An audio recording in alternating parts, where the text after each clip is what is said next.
जानते हो कपड़ों का सबसे महंगा ब्रांड कौन सा है? इंडियन आर्मी की वर्दी। देश के गद्दारों को ऊपर वाला भले ही माफ कर दे, लेकिन एक फौजी किसी भी कीमत पे, यहां तक कि अपनी जान की कीमत पे भी उसको कभी माफ नहीं कर सकता। करोड़ों कमाने वाले भी ये वर्दी नहीं कमा सकते।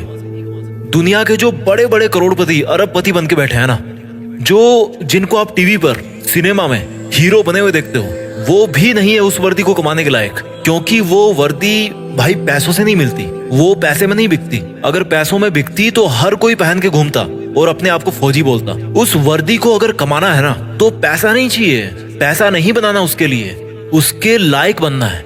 अगर उस वर्दी को कमाना है ना, तो खुद की जिंदगी, खुद की माँ की खुशी और अपने बचपन के सभी दोस्तों के साथ को कुर्बानी पे लगाना पड़ेगा। और इस कुर्बानी की हिम्मत जिसमें होती है, वही फौजी बनने के लायक होता है। अगर इस वर्दी को कमाना है ना, तो खुद को हर मोह माया से बाहर निकाल कर आग में तपाना है। कितना बड़ा दिल होता है उस माँ का जिसका बेटा या बेटी डिफेंस में होते हैं। कुछ पंक्तियां बोलना चाहता हूं मैं उन सब खुश नसीब और हिम्मत वाले युवाओं के लिए जो अपने आप को उस वर्दी में देखना चाहते हैं कि ये आग जलती है तो जलने दे, ये आग जलती है तो जलने दे, माँ अब मुझे तू फौजी बनने दे।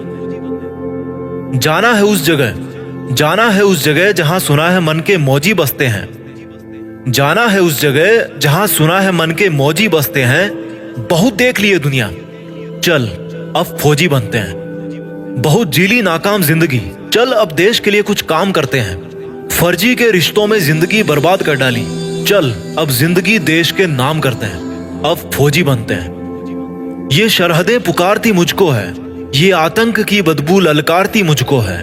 जब लिपट जाऊं तिरंगे में तो मुझे आबाद कहना, जब लिपट जाऊं तिरंगे में तो मुझे आबाद कहना। मेरी माँ पल्लू में छिपी हंसी तेरी बहुत प्यारी है, मेरी माँ पल्लू में छिपी तेरी हंसी बहुत प्यारी है।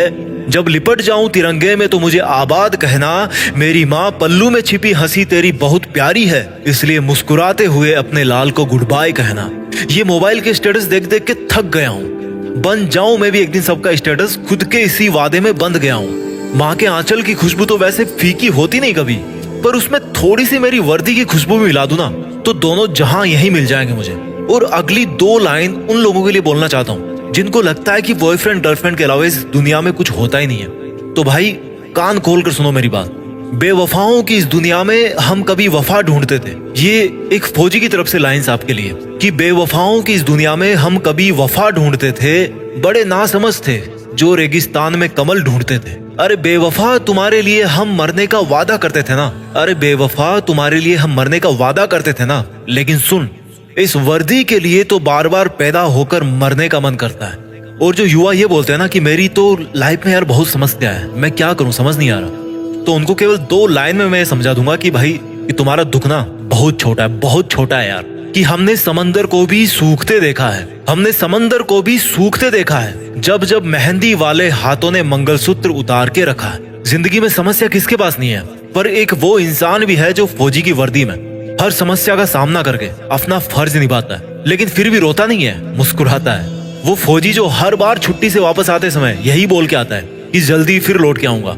लेकिन ये किसी को नहीं पता होता, उसको खुद को भी नहीं पता होता कि वो फिर जल्दी कब आने वाला है ना हिम्मत, है ना हिम्मत। मैं जीत फिक्स के मंच से उन सभी फौजी भाइयों को सलाम करता हूँ और उन पोटेंशियल यूथ को मोटिवेट करना चाहता हूँ जो फौज में भर्ती होने का सपना अपने मन में ठान चुके हैं। क्योंकि दुनिया में देश का नाम करने का इससे बेहतर कोई दूसरा तरीका नहीं हो सकता। मैं सैल्यूट मारता हूँ फौजियों को जो एकमात्र रियल हीरो है इस कंट्री के। फौजी एक तरह के हीरो नहीं है, वो एकमात्र रियल हीरो है। सैल्यूट, जय हिंद, वंदे मातरम।